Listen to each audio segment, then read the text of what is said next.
What is going on, Odds Squad?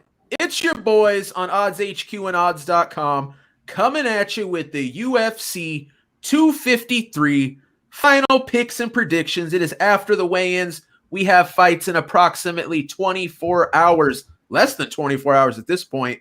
We're locked and loaded, ready to go. We got a great card in front of us. Hope you guys are ready to get some very interesting picks this week. I know I've got a few. I think these guys got some good juicy spots for you as well. First off, let's kick it around here. Let's see how everybody's doing. MMA prediction guru, how are you doing this Friday night? Yeah, man, doing good. I'm excited. This card tomorrow, some of the most anticipated fights of the year, especially the main event. So, yeah, man, I can't wait for that, and should have a good show here too. Excellent. DFS by the numbers. What's up, buddy? What's up? Really looking forward to this card. A lot of people are sleeping on it, but I actually really like it. I mean, we have a fantastic main event, a fantastic co-main event, and there's some really good fights sprinkled throughout the card. I think Kamer Knight's going to be really good. I think Shane Young, Ludovit Klein is my pick for fight of the night. It's going to be a good card. Cody Safdie coming at us from Canada. How's it going up there, my man? Very good, man. Happy to join the team today. And we just live in a day and age where there's so many cards and so many UFC events that the UFC's got to do something special if they want to sell it to you. If they want to have a pay-per-view, they got to do something cool. And they're going out there and they're giving us quite a banger of a main event. Two of the best guys in the world should be made for a good fight. And as well as the co-main event, another title fight, 205 pounds. Whether you think it's the real title or not, UFC is giving you two pretty good fights right there on top of a fairly stacked card. So happy to chat with you guys. And again, we always say it. The only thing better than enjoying fights, making a little bit of money enjoying those fights. So let's get at it, boys. I'm looking forward to it. No doubt. Let's get right into it. We've got first fight of the night on prelims. We've got Hadis Ibrahimov going up against Danilo Marquez. Cody Safdie, why don't you start us off this evening? Yeah, this is a difficult spot and not a difficult spot at all, right? If you want to look at it purely as far as the style goes, it's Ibrahimov all day long. If you want to look at it as far as it goes betting it, it's Ibrahimov all day long. Then you think about that prospect of just like, wow, am I all in on Hadis Ibrahimov, 0-3 in the UFC, not shown much in the UFC. His M1 career was solid. Former M1 champion, beat a couple decent guys like Stefan Puez, had an okay career. Takedowns okay, striking herky-jerky, but he makes it work. He's Russian, he's strong, he's powerful. As far as the UFC goes, you've seen him go at three paces. You've seen him go as fast as he possibly go against Young Jung and end up losing that fight and getting knocked out. You see him go at a moderate speed against Ed Herman, and he gets outpointed and loses fairly all three rounds in that fight. And you see him go at a slow speed, his last fight against Roman Delites, and he gets knocked out. What is there to like against Hadis Ibrahimov? It just so happens that the UFC's matched him up against Danilo Marquez. And as far as I'm concerned with Danilo Marquez, I'm just not sure why the UFC signed him. 34 years old, hasn't fought in 2 years. His combined opponents combined for a record of like 19-83. He has no notable victories. This is a man that has been stopped in the first round. It's just a weird spot for him to be coming to the UFC. And so now you have Hadis Ibrahimov, 0-3 in the UFC. Kind of weird that the UFC's even kept this guy around versus Danilo Marquez shouldn't even be in the UFC. Is BJJ, apparently he's a brown belt. Not sure if he ever completed his black belt, but jiu-jitsu doesn't look like a big problem. I haven't seen anything out of his takedown games. The striking doesn't look good. It seems like it's Hadis Ibrahimov. And then again, you just keep thinking like, geez, I don't want to go too high on a guy, again, 0-3, and has shown very little in the UFC. But as far as the skill set goes, I mean, this is definitely a matchup that favors him. So the pick would be Ibrahimov. Cool. DFS, what do you think about this one?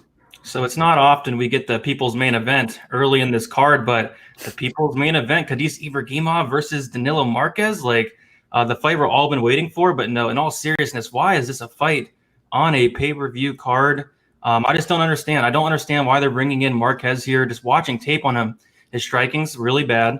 His wrestling's really bad. Has fought absolutely nobody. He's getting reversed by these very low-level guys. These low-level guys are able to stand up when he takes them down. And I don't know. I was very, very extremely tempted to bet Hadis Ibrahimov. He was sitting at -155. And I don't know. I was really close to pulling the trigger, but then I thought to myself, if he lost and I bet him as a favorite, I would never, ever forgive myself. The fight you do want to stay away from. Like Cody mentioned, it is probably Ibrahimov and pass. I cannot put my money on either of these guys and be confident. But Ibrahimov should get this done most likely by a finish. Marquez is 34 years old. He's taken a decent layoff. He's fought nobody. It just doesn't make sense to me. So a really weird fight. First fight of the night, sit back enjoy the mess it'll be. But the pick is going to be Ibrahimov, probably a first-round knockout. Guru, how you feeling about this one? Yeah, I mean, they basically said it all, man. I mean, you got a guy coming off he's been out for like 2.5 years, so who knows? I mean, maybe he'll come in here and look a lot better. But from what we've seen, I watched his fight with Myron Dennis, who's a kickboxer, and really struggled to take him down. And when he did take him down, he didn't really do much on top, and just wasn't that impressive to me. So I just feel like, I don't know, Ibrahimov hasn't looked good in the UFC. He just got knocked out like a month ago, but he definitely has the wrestling advantage. And if he's aggressive in the first round, maybe how he was against Dong Jung, maybe he could just knock him out in the first round. So I'm going to pick Ibrahimov too. But, man, I mean, it's a weird fight for sure. I mean, who knows? You know, this guy got knocked out like 5 weeks ago too. So, but, yeah, I got Ibrahimov. You think if he has 3 losses in a row, the UFC probably wants him to win. I mean, I don't know why they would bring him back. So who knows? But, yeah, I'll take Caddis. There you go. Yeah, make it a clean sweep, man. There's just no way I was going to be able to take Danilo in this spot. I don't know if we touched on it, but I mean, making his debut, 34 years old, not a good look at this point. Not really sure how he got this spot. I honestly didn't think we'd see Hadis in the UFC again either, but you know, they're giving him a 4th fight. I don't know. Somebody must owe him a favor, and I feel like they're giving him that favorable matchup here. Can you bet this guy? I mean, can you bet anyone who's on a 3-fight UFC losing streak and is, you know, I mean, he's kind of a, you know, one-trick pony. It's what he does. Goes in there, throws the big, heavy flurry. If he doesn't get you out of there in the first round, early in the second, though, he's there to be picked off. You know what I'm saying? So I got Hadis as well. If you pulled the trigger, you know, at that better number, minus 155, I think some money's coming on him. So it's total pass for me. But first fight of the night ought to be a banger. Might be a good one if you're thinking under 2.5. I don't see this one going the distance. I got a feeling it's not going to go, but either way, just a real rough fight. Probably a tough one to get a read on, but if you got to pick somebody, you got to pick Hadis, right? So I'll pick Hadis as well. That's the clean sweep. Let's move right along to another big-time fight with some big-time fighters. We got Jeff Hughes going up against Juan Espino. Guru, why don't you start us off on this one? Yeah, another weird fight. This one, though, I mean, I will say from the weigh-ins, I did think Espino looked pretty good. He looked in better shape than he did a couple years ago, so that gave me a little bit more confidence in him. Usually when you see a guy like 39 years old coming off 2-year layoff, it's still a red flag for me, but at heavyweight, I do feel like it's a little bit more reasonable. A lot of those guys, you know, are still around that age fighting, and Espino, he's a really good grappler, credentialed grappler, black belt in jiu-jitsu, good wrestler. And his striking is not very good, but I feel like he's either going to go in there, get the submission in the first round on Jeff Hughes, or probably get a decision. I tried to kind of like look at Jeff Hughes, see if maybe I could see him winning the fight, and just I don't know. I from his UFC career, I just have not been that impressed. It seems like he just doesn't let his shots go. He backs himself up to the fence, and I just feel like he might be able to survive because he does have pretty good wrestling, and he was able to stand up against Todd Duffy, but I don't think he's going to be able to stop the takedown. I don't see him getting a knockout or anything, throwing enough volume. So I'm going to pick Espino to get the win here. But at minus 300 or 290, whatever he is, I would just pass on the fight, to be honest with you. Probably not a bad play. DFS, what do you think, man? Yeah, so I was liking Espino, but I wanted to see what he looked like at weigh-in. I mean, coming off of a decent layoff, and he looked absolutely fantastic. And Jeff Hughes, I could not say the same, I mean, whatsoever. I mean, I'm getting kind of some Jake Collier vibes from him in that weigh-in. And I really like Espino in this fight. I like him in the matchup. I think he has some really good takedowns, obviously a very good submission game. And I like him to win this fight, you know, in many different ways. Maybe he gets a submission. Maybe he wins a decision. I do have him in a parlay with somebody else. I'm fairly confident in it. I just don't see a path to victory for Hughes. He's someone who's very low output. He has like no power, you know, from a heavyweight standpoint, only has 40% finish rate by knockout, 50% finish rate overall. And I just don't see many paths to victory for him. I like Espino. He looked fantastic at the weigh-ins. So I'm pretty confident in that pick. Awesome stuff. Cody Saftik, what do you think about this one? Yeah, again, Espino's another guy I want to watch at weigh-ins as well because he's 39 years old and he's coming off a layoff, and you just don't know what have these guys been up to. But this is a guy that throughout his career, you look at those like Senegalese wrestling tournaments he's in, like he's a big shredded guy when he's in shape. And that's what he looked like at the weigh-ins. Looks like he's ready to go. What I think is interesting about this fight, yeah, I like Espino, but I'm going to agree with Guru here. I think the price is a little bit too big in that it's 2 heavyweights, bottom level. You got guys coming off layoffs. And with the one thing with Hughes is that he is pretty durable. So with Espino, we're used to seeing him go out there and get first-round submissions. When you don't see him get first-round submissions, he settles into more of a grind. Take the guy down, hold the guy down. Beat Rodney Wallace back in 2017, a relatively slow-paced grind, and just decisioned him. And then he beat Ben Sassoli on The Ultimate Fighter, wasn't able to put him away as well. Jeff Hughes has never been finished in his professional career. And I think he's 10-3 as a pro, so that's 13 fights right there. He also had a 15-fight amateur career. And again, never submitted as an amateur. The fights that you have seen him in the UFC, he's just so gun-shy. He's hesitant. He's not letting his hands go, and that's an issue with him because he's not a monstrous power puncher, so he's not really going to go out there and knock out guys in the first round. He was the LFA champion. He went 5 rounds with Maurice Green, just grinding him. But you got to throw. You got to let your hands go. And every time you see him in the UFC, he's just a little too hesitant to go. But he's fighting some decent power punchers. I mean, Todd Duffy unloads on him, and I mean unloads on him. And he takes it. Rafael Pessoa, neither guy throws their hands, but at the same time, Hughes, 258-pound heavyweight, I think he can take it. And so I think the value, even though I got Espino, you know me, I'll be adding him to some parlays, but I think the real value is maybe take a shot on Espino by decision plus 255. I mean, it's a really big price tag, and I think you're getting that kind of price tag just on the basis of all these first-round submissions by Espino. Now, listen, he looked in great shape. He's a high-level BJJ black belt. If he does get his takedowns, then maybe he just runs through Hughes. But, Hughes, training partner of Stipe Miocic, tough guy, tough, rumble, durable. All he's got to do is just last. Even if he does get taken down, just, get to a position where you just flop to your back, don't do much, last. Fight go the distance plus 140. That I don't mind either. Not quite as good as the dog value, or that dog value, that plus money value. But, fight goes the distance plus 140, Espino by decision plus 255. I'm willing to take a shot at that. So, I got Juan Espino here. I don't love betting him straight up at minus 300. So it has to be a parlay piece, and then you're adding to your risk factors. Or I'm gonna have that prop play on him by decision at 255. Sounds good. I might be with you, man. I've been having a lot of luck with some early prelim parlays. Espino might be a good first leg and something like that. So I like that look. I'm on Espino as well, minus 300. Wish we were getting a better number, but I mean, you talk about Jeff Hughes, I honestly can't tell you where he's good. Don't get me wrong. I think he's a guy who's got, skills in every area of the game, but he's just, mediocre to below average in every area.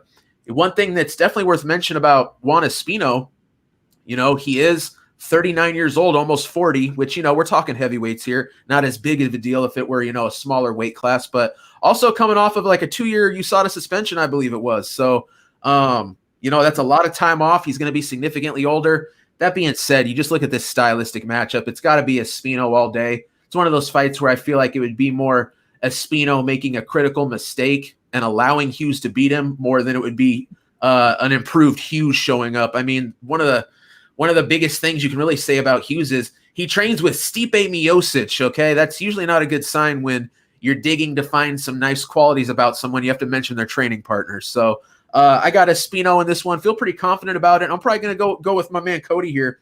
Probably use him as the first leg of an early parlay. Not the best value you could get, but I think Espino should cruise and get this one. So we are up to a very interesting fight, one that I'm expecting to have some serious action. We have William Knight going up against Aleksa Camur. DFS, you are up to the plate first on this one, my man. Yeah, this is one of the more exciting fights on the card, and we've agreed on both fights so far, but this is going to be a fight we're going to disagree on. I see a lot of people on William Knight. I think that's the popular pick of the card here. I mean, Kamer did not look too great in his UFC debut, and, Knight's been looking fantastic. Very, very great knockout guy. He's finished 100% of his fights. Very, very powerful. I was first looking at the under 1.5, but I'm just going to pass. I actually like Kamer in this fight. I'm going to go the other way of a lot of people. I think he's the better fighter overall, and just watching tape on William Knight, I'm just not all that impressed. I mean, he hits really hard. And at the weigh-ins, Kamer looked a lot bigger. I think he has like a 3-inch height advantage, but at the weigh-ins, it looked like more like 4 or 5 inches. So I like Kamer in this fight. I think he's the better fighter. He got that UFC debut out of the way. I think he has the more upside as well, but you can't count out William Knight. He's extremely dangerous. So I kind of see where people are going. I think there is some value on Knight. Would maybe look at taking a bet on Kamer if the line came down a little bit. It seems like everybody's betting Knight, but that line's not moving. So I'm going to take Kamer. I'm going to stay away, just watch the fight. Minus 280, fight doesn't go to decision. A little bit too wide for me, and maybe the under, but other than that, I'm not too interested. But I'm going to take Kamer by give me a first round knockout. Wow, I like it. Guru, what do you think about this one? Yeah, this is a weird fight. I mean, William Knight, he's a guy that, I mean, it's hard to get a gauge on him because he's losing like almost every fight, and then he'll end up winning the fight, and that's how it ends. So it's like, it's weird. He's a super explosive guy. He has okay wrestling offense, but his wrestling defense is really bad. His striking defense is bad, but he has knockout power. So the thing I'll say is, I mean, he's definitely dangerous, and he's shown a lot of heart and the ability to survive and keep his power and cardio, like even in the second and third round, which is kind of rare for a guy like that's like his build and kind of skill set. So that's going to be something that Kamer has to worry about, because I do think that, you know, in Kamer's career, he's had a lot of first round knockouts. Almost all his wins are first round finishes. And then in that fight with Justin Ledet, I definitely feel like he slowed down a lot in that fight, especially in the third round. And I feel like Ledet could have won that fight. I mean, he didn't let his hands go. It seemed like he was just content to go to a decision. And Ledet is always kind of a guy that's kind of a coaster a little bit. But I feel like William Knight, he's a guy where, like, if he sees you fading a little bit or sees you get hurt a little bit, he goes for the kill and takes you out, man. And I just feel like if he can get on top of Kamer or just land a shot, I don't know. I just see William Knight actually getting the finish here. So I'm going to go with William Knight, second or third round TKO. Right on. Yeah, Guru, I'm with you on this one. I mean, to try to reduce this fight down, I almost feel like there's a chance when you watch this fight, which this isn't a foreign thing, and you touched on a little bit. I wouldn't be surprised if we watch William Knight lose most of the fight up until William Knight wins the fight. You know what I'm saying? I mean, Guru and Cody, you know, we're on the Contender Series show. It's exactly what we kind of predicted when we were live watching his last performance on Contender Series just a couple weeks back. This guy, you know, will lose a fight up until the moment, boom, he lands the big shot and wins it. He's done it repeatedly. I got a feeling he's going to do it here. I mean, one thing worth mentioning is, you know, at weigh-ins, you know, Kamer definitely had some good size on him, which, you know, William Knight's not a very tall heavyweight. I want to say 5'9", 5'10" tops, but you look at the physique on this guy, just a brick shithouse. I mean, this guy is built, and he brings the power. So I'm with Guru on this one. I'm going to take William Knight. I actually already have a bet on him at plus 145. He did start, a little bit of money came in, but it actually seems like the money's come back in on Kamer. The number's right back up there. But I got William Knight. I think he's a pretty good underdog play. Not the safest bet, because like I said, I expect him to be losing up until he finds the big shot and wins. But I got him in this one, and I feel pretty good about it. Cody Saftik, what do you think? Okay, yeah, I got William Knight as well, because I think he's definitely the value play on a card that doesn't have a bunch of underdogs that just jump out at you. He at least looks like a guy that has a very viable chance of winning this fight, a very viable chance of getting a finish in this fight, and he's underdog money. So, like, why not take a shot on him? But I mean, it's hard to feel good about it because he literally loses all of the time up until he lands that one. And you just hate to watch that, because at some point, maybe he doesn't make that comeback. But it literally, in all of his fights, there's a moment where you're just like, oh man, he doesn't really look all that good, and he makes it happen. What he does, though, is he stays in the fight long enough to find that opening and makes it work for himself. And very similar to the way Derek Lewis used to do it early in his career. Oh man, he's getting taken down by everybody. Oh man, his ground game's nothing. But then eventually he gets up and he hits you. Does he have Derek Lewis type power? No. But he hits very hard. He's very durable, and he's there, I think, to teach a young prospect lessons. And there's my problem with Kamer. Kamer just doesn't really have enough for me to, like, solidly, confidently get behind him. He's 25 years old. He's young. I don't particularly like betting these young, unbeaten guys, because you got to kind of lose to figure out, what did I do wrong? Where do I go to the drawing board? Where are my weaknesses? But here's somebody that I don't know that should have been in the UFC right away. He won a Contender Series fight over Fabio Charant, but that's just his 5th pro fight. Now you're signed to the UFC, they give you Justin Ledet. Well, that's kind of a favorable matchup for a lot of guys, because Ledet, one-dimensional, he's a power puncher. He's not even big for the light heavyweight division. He clowns around a lot. It's a good fight for Kamer. But in that fight, I mean, Kamer's getting touched up by Ledet. Ledet, again, no punching power. He's getting touched up at times pretty good by Justin Ledet. Cardio, maybe it's not there, but it's all just learning experience, because now he's got to go 3 rounds with the guy. But he goes 3 rounds with Justin Ledet. Doesn't put him away. He goes 3 rounds. If he lets William Knight fight for 15 minutes, That's all just more openings for William Knight. William Knight, I think, is going to be that guy to teach him that lesson. Is going to be able to catch him with that punch and hurt him. The other thing is, you look at William Knight, everybody that fights this guy probably shows up to weigh-ins the day before, sees this guy without his shirt on, sees them pecs, and thinks to themselves, no chance. So they all wrestle him, right? This goes back to his first Contender Series fight against Hardem Alekabek. He just tries to wrestle him down until he eventually gets tired. William Knight takes over, takes him down. Next fight, Jamil Jones, which is at 220 pounds. Jamil Jones takes him down till William Knight gets up and takes him and knocks him out. Tefan Njoku, yeah, he loses that fight. Tefan Njoku uses the ground game, pops him with some knees to the body, sure, takes him down, beats him up on the ground. That's where he gets the stoppage. And then he goes on to be a UFC fighter himself, so no discredit in that loss. And again, it's at heavyweight. Rocky Edwards took him down in the second round, took his back in the second round. Cody Bunridge, his second UFC appearance, his Contender Series appearance. You and I and Guru watched that fight all together. He's taken down by Cody Bunridge. He's up against the cage. He's getting taken down. But again, every guy sees that chest and says, no mas, not for me. They try to take him down. I don't know that Aleksa Camur is going to try to take him down. And now you're just kind of playing into William Knight's game for the full 15 minutes, right? I don't know. I just think at dog status, maybe even you take him by knockout, but at the very least, it's just a dog punt play. Do I got the most confidence in it? No, because it's hard to bet Knight when you just watch him lose all the time and then hope he pulls it off. And with Camur, maybe I would bet Camur.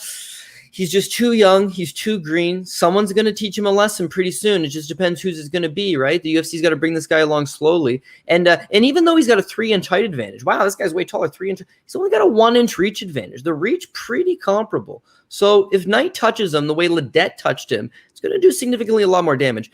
And so for that reason, give me the dog here. Give me William Knight as the underdog play on this fight.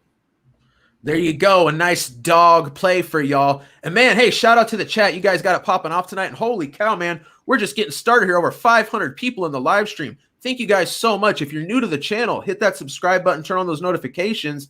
And the least you can do is give us a thumb up. We're rolling right along, though. We've got another fight here. We've got another great fight. Shane Young going up against Ludovit Klein.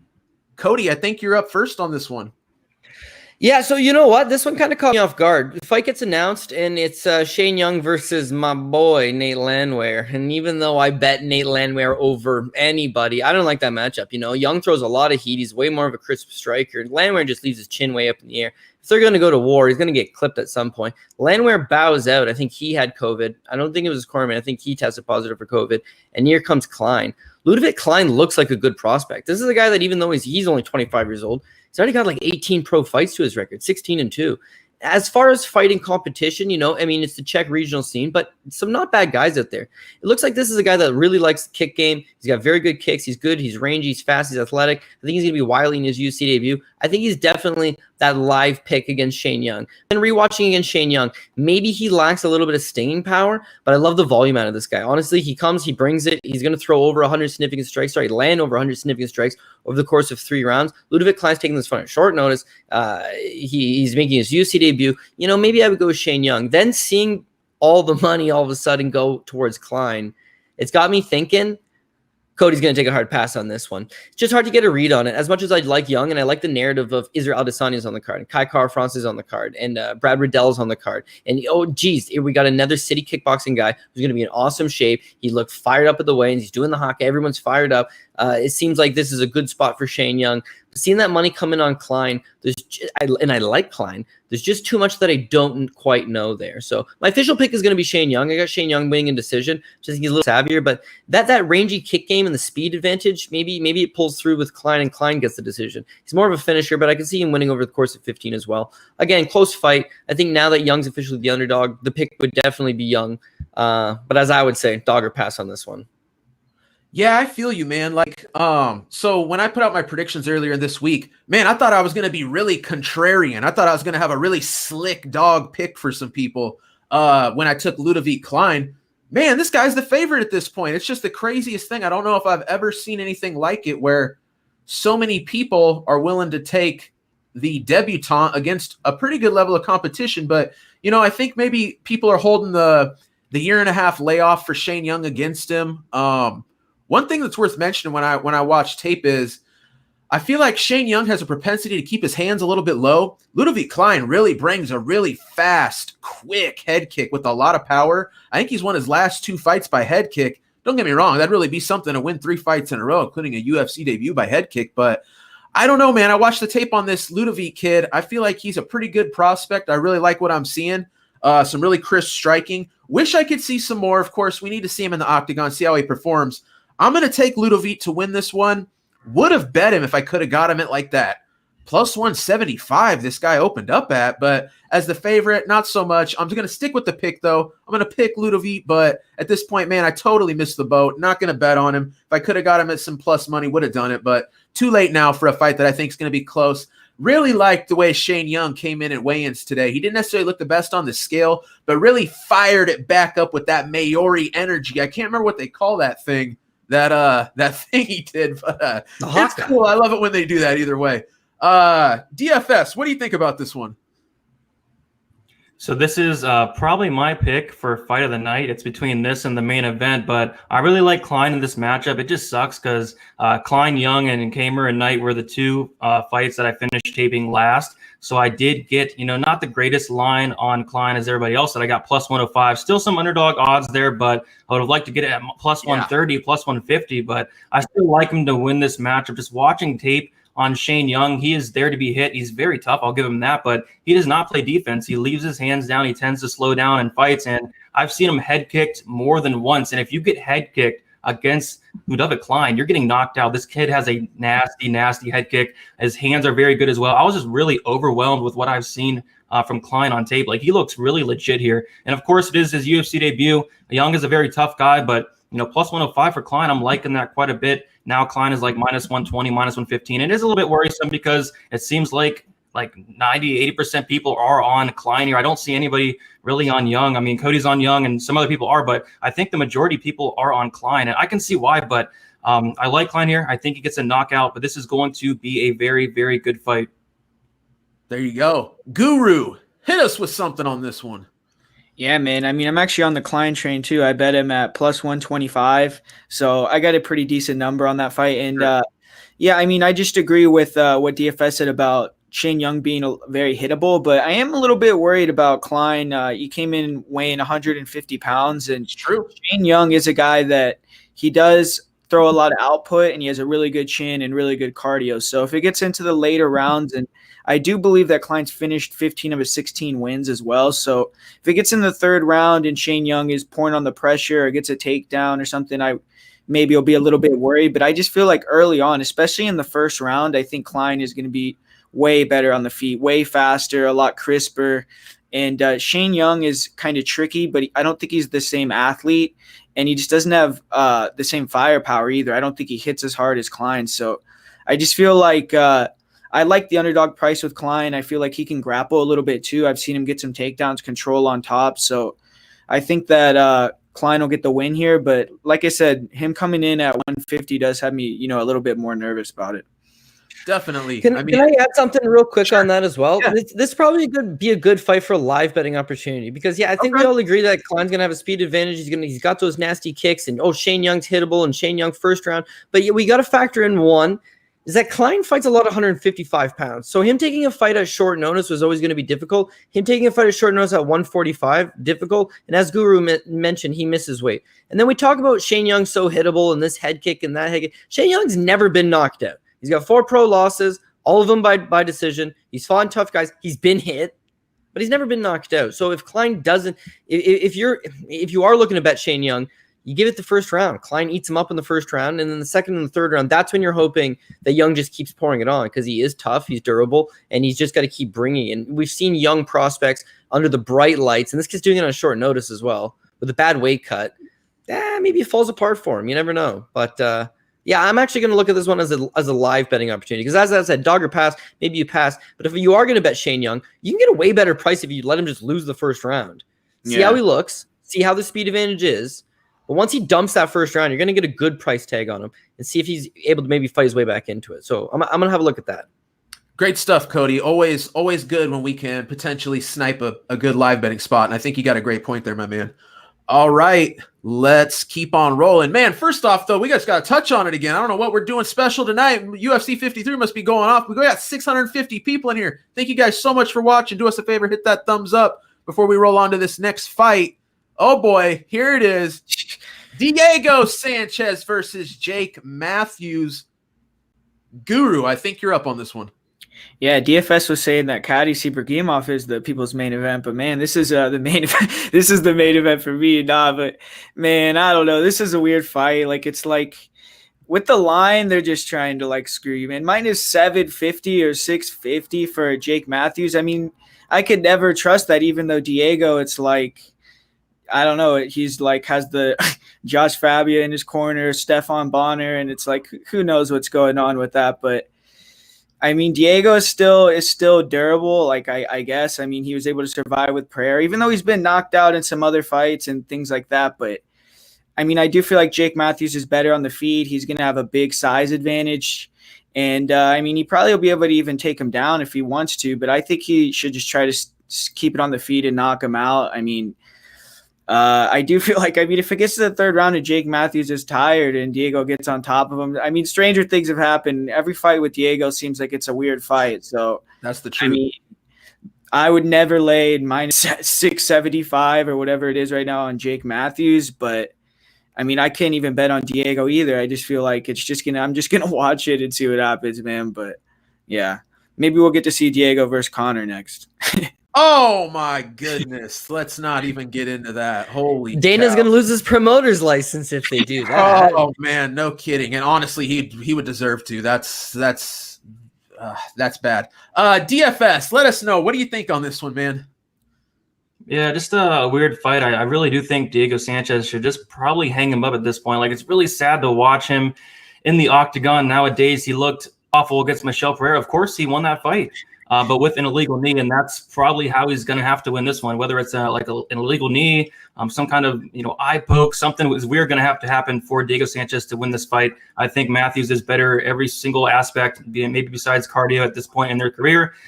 Diego Sanchez isn't really a knockout threat. He's not really a submission threat. I think his last submission win was like something like 2004, 2005. So it's been a while, and Matthews has never been knocked out. He's been submitted 3 times. So I think as long as, Matthews doesn't like really gas out or like something weird doesn't happen, I do think Matthews gets it done. And hopefully Sanchez does hang him up. He had a fantastic career, but it's really sad to watch at this point. So give me Jake Matthews.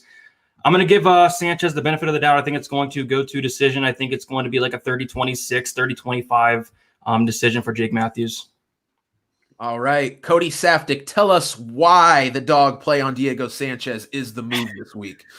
I'll tell you, this is a fight that was given very weird value with the line, and then low-key given all the value. When you really consider, let's talk about this by the numbers. It almost makes all too much sense that this fight's going the distance, and Jake Matthews is probably going to win that. So he's going to take the decision. You can get that at even money or minus 105. So let's look about Diego Sanchez, right? Diego Sanchez is one of the original OG warriors of the UFC. Guy has fought back since Tough One. Literally every cast member of Tough One is since vanished off the map, and yet Diego's still fighting. All these antics, all these camp changes, all these weird scenarios revolving his life. One thing has remained the same with Diego Sanchez. This guy's never been submitted. You don't submit Diego Sanchez. Guy's a warrior. He's BJJ black belt. You don't submit him, right? Jake Matthews, the biggest path to victory in any of his fights is his grappling edge. He's going to try to go in there, take you down, grind you out. They're both 55ers fighting at 170. I give the slight size advantage to Jake Matthews, although Diego used to fight at 185. So let's just say, size advantage, nil both sides. Geez, if it's grappler versus grappler, is Jake Matthews that much better than Diego? Well, yes, because he's actually still agile. His knees aren't blowing out. He's got some movement to him. He's got a little more pep in his step, so to speak. And I do think he wins those grappling exchanges en route to a decision victory over Diego Sanchez. You get that at even money, perfect. Now, Diego Sanchez used to have a cast iron chin, couldn't knock him out. But yeah, a couple guys have gone to him. Ally Quinta pieces him up. Joe Lozon pieces him up. Jake Matthews. Jake Matthews hasn't knocked out a guy in 5 years. In fact, didn't knock him out. Is that Akbar Theriola, and he quit on a stool after the second round. Prior to that, his last time he TKO'd an opponent was 2012, 8 years ago, long before he was in the UFC. So Jake Matthews not submitting Diego Sanchez off the table. Jake Matthews not knocking anybody out, not just Diego Sanchez, anybody in general. His last 2 fights he's fought an absolute, I shouldn't say abysmal competition. I should say much lower than what he should be fighting. Rostam Akhman shouldn't be in the UFC. He decisions him. Doesn't look all that good. Emil Weber Meek, give him strikers, man. Don't give him something that's going to ground him over and over. And I didn't think looked all that good. He's not finishing them. He's not finishing Diego Sanchez. Now, let me talk you into Diego Sanchez springs this crazy upset as the underdog. If Diego Sanchez did spring that upset, again, you look by the numbers. He's knocked out one guy in the last 12 years, and it was Mickey Gall. 12 years. He's submitted one guy in the last 16 years. If he wins this fight, he's also not finishing Jake Matthews. He would likely just decision him. So to cap you out of losing, if something crazy happened, you take fight goes the decision as well, which is only minus 155. This fight's going the distance. I think at 750, the clear favorite is Jake Matthews. I got Jake Matthews, but I got a winning decision, which is near even money. And then the fight goes the distance. If for whatever reason Matthews wins the first round, gasses out midway through the second, Sanchez gets a takedown, ends the round on top, looks good in the judge's eyes, and then the third round, Matthews just quits in there, and he's tired. And we've seen him kind of tire and give out a little bit. And, crazy Diego just keeps coming, and somehow steals that third round. I'm not going to be freaking out being like, oh my God, I still had that. Goes the decision. So that's what I'm looking at in this fight. Makes sense. I mean, the numbers, like you said, by the numbers, man, it's just the truth. Diego's never been subbed, but man, I'm with you guys. You got to take Jake Matthews, right? But holy cow, minus 700, 750. Who knows where he'll end up by the time the fight actually pops off. I got Jake Matthews in this one, but I mean, stylistically speaking, Jake Matthews' strengths play into, at this point, whatever strengths you'd like to say Diego Sanchez still has left. Because he obviously has no striking left. He obviously has no speed left. He obviously can't take a shot too well. At the same time, Jake Matthews is going to try to take him down. Is this the time where Diego finally gets subbed? I doubt it. I mean, he's been in there with some of the best for the better of 15 years now. And speaking of 15 years ago, Diego Sanchez was my favorite UFC fighter. Love the dude. Undefeated prospect on the come up. The mindset, the attitude, everything about the guy was just so great. How things can change over time, though. Diego Sanchez, the shell of his former self. I do have a kind of a funny feeling about this fight. Are we going to see another illegal knee DQ? I don't think so, but who knows what kind of kooky things could be cooked up in this fight. How you ever could take Jake Matthews as a minus 700 favorite, I'll never know. I mean, I feel like this guy's let me down as a minus 300, minus 250 favorite before. I'm going to learn my lessons there. I'm going to back off on this one. Maybe look into the decision stuff like Cody was talking about. But, man, got to take Jake Matthews. But, whoa, don't bet against Diego Sanchez as a big underdog. You're asking for trouble. All right, that takes us to the next fight. We've got Brad Riddell going up against Alex De Silva. I believe it's DFS by the numbers up on this one. And we have 750 people watching this stream right now. Thank you guys so much. Hit that thumbs up and listen to what my man DFS has to say about this fight right now.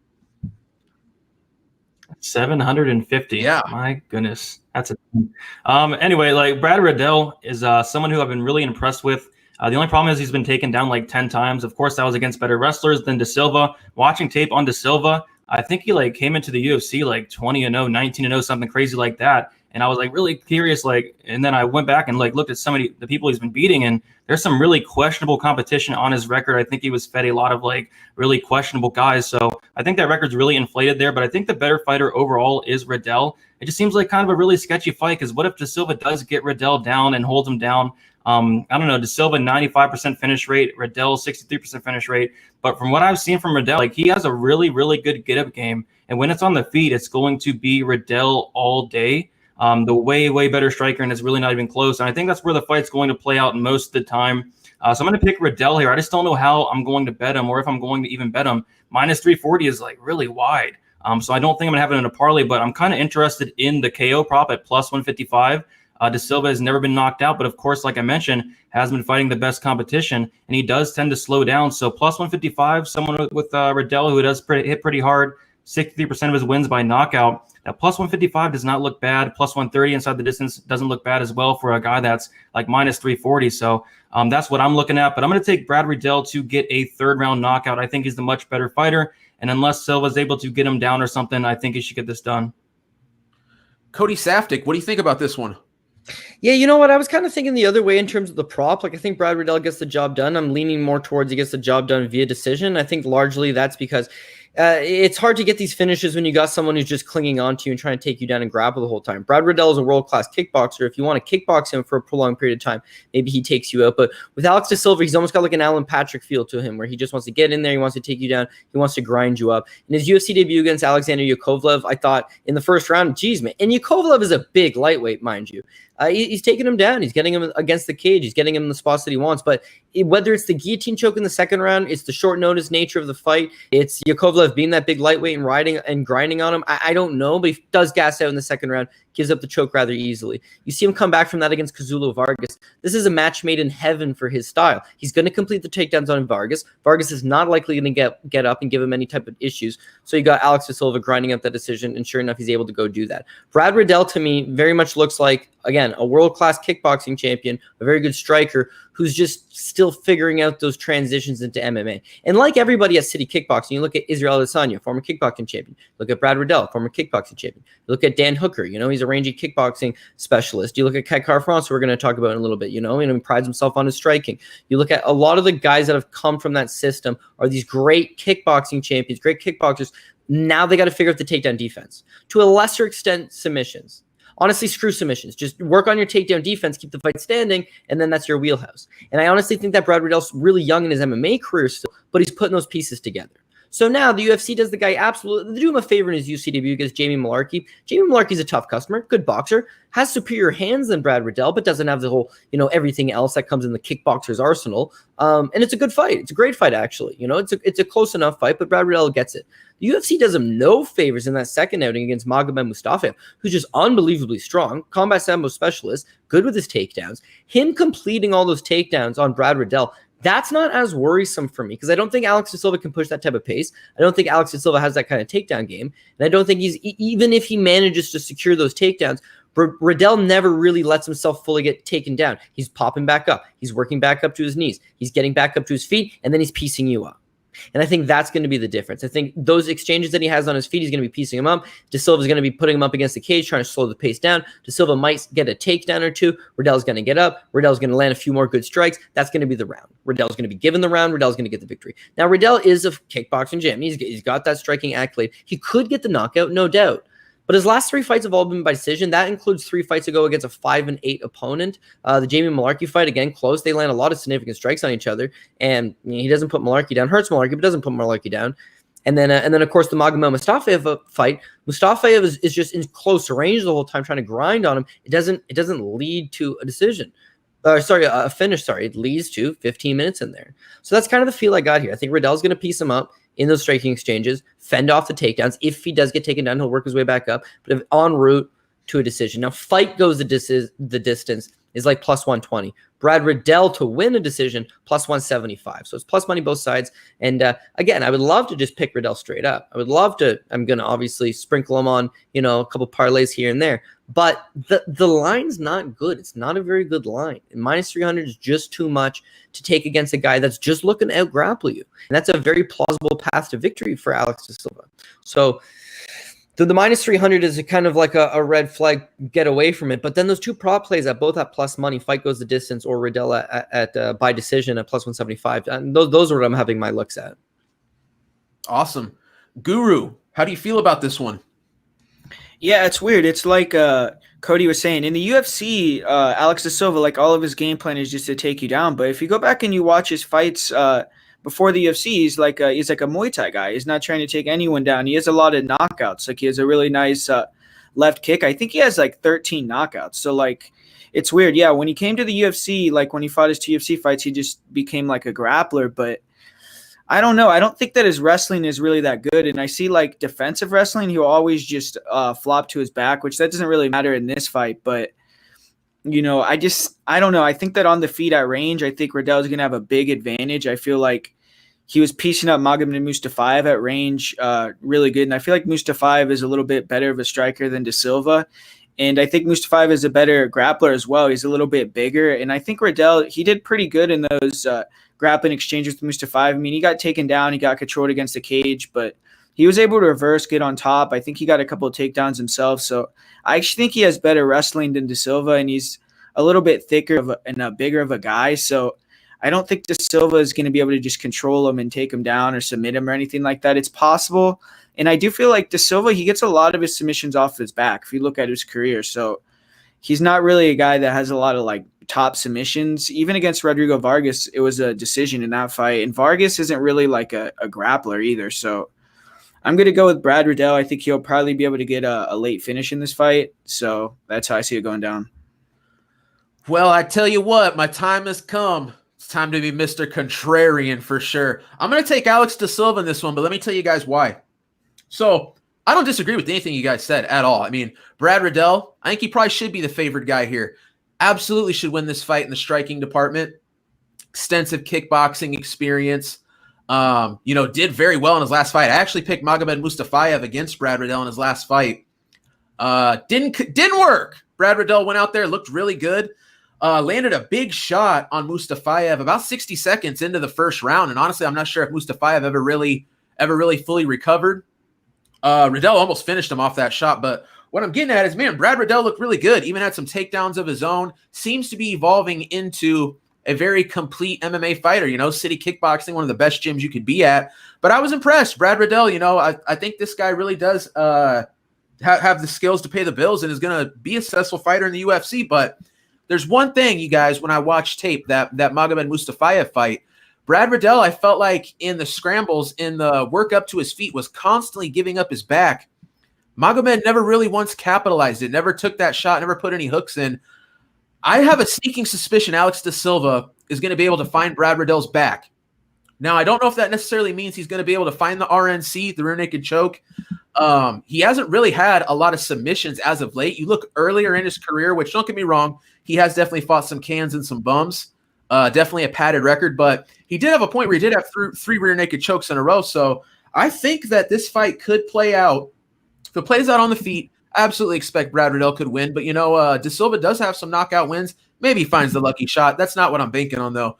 I just think that De Silva has a good enough shot at plus 255 or better at this point of being able to control this fight in the grappling department, backpack Riddell enough, threaten submissions enough that he could, A, find the sub or just be in the more dominant position that they give him the decision. At this current value, man, I just can't back Brad Riddell at a minus 325, minus 350 favorite. I'm going to take the shot on De Silva. It's going to be a small shot, but I'm going to do it. I just got a feeling De Silva could pull this one out, spoil the City Kickboxing party. Just one of those gut feelings on this one. I'm going to take the shot on it. So there you go. Wish me luck. I might need it, but let's roll right along here. We are up to this. I'm gonna tell you guys right now. This could be our fight of the night right here. Hakeem Dawodu going up against Zubaira Tukhugov. One thing we got to talk about right off the bat: Zubaira Tukhugov did miss weight today. Came in 4 pounds over the limit. Not sure if that's a strategic thing. I'm sure you guys will have some insight on that. I think it is. Is it Cody's turn? Let's go with Cody off the bat here. I might be wrong, but Cody, fire off on this one if you could. I think it's a strategic thing. I mean, I don't know. I mean, I've been the guy that's been preaching, half joking, mostly serious. Tukhugov's just got a lot of advantages in this matchup in that it's going to be hard to get the decision against him, I feel. I think Hakeem Dawodu possesses a good skill set, a solid skill set, more than enough to go in there and get the win. He, at least on paper, has the better kickboxing credentials. As far as his fights in the UFC goes, he's clean, he's technical, he's got a good jab. I think that'll give Tukhugov problems. And where he doesn't throw a ton of volume, which is one thing I don't love about him, Tukhugov doesn't throws even less. So I think that if this just stays a kickboxing matchup, Hakeem Dawodu gets the victory. As far as the takedown goes, Tukhugov, solid wrestler, should be able to go out there, should be able to at least complete some takedowns. But again, Hakeem Dawodu's no rollover. Yeah, he's been taken down by lesser opponents than Tukhugov, but this is, again, something that he's been working on a lot. You look at his career in the World Series of Fighting prior to coming to the UFC, and a lot of the matchups are guys just trying to take him down, and he's able to stuff the takedowns, keep on going. Gas tank doesn't seem to be an issue. You see this guy's physical shape, you see him at weigh-ins, you see everything. My God, is mean Hakeem Dawodu a physical specimen? I think he's going to give he's going to have all types of problems for Zubaira Tukhugov. But that's the thing, right? A fight's scored on the basis of just whoever seems to be the three guys sitting cage side. Maybe they're scoring those striking exchanges. Maybe they're scoring those wrestling. Zubaira Tukhugov is a good striker. He's an adequate striker. He's good enough that he's not going to go out there and get blown out by mean Hakeem. Maybe he's ever so slightly losing the exchanges over the course of the 5 minutes in the round, but it's going to be close. And then it's the takedown that's going to be the advantage. Maybe he gets a takedown, maybe he gets 2, maybe it's a takedown late in the round, maybe he doesn't even get him down, but maybe he, gets him up against the cage and grinds him up against the cage. I think that little bit of work is what's going to sway them towards Tukhugov.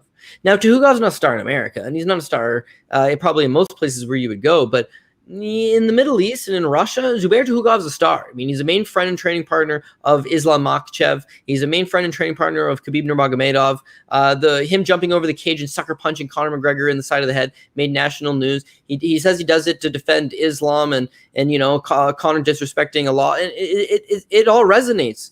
This guy's a star over there.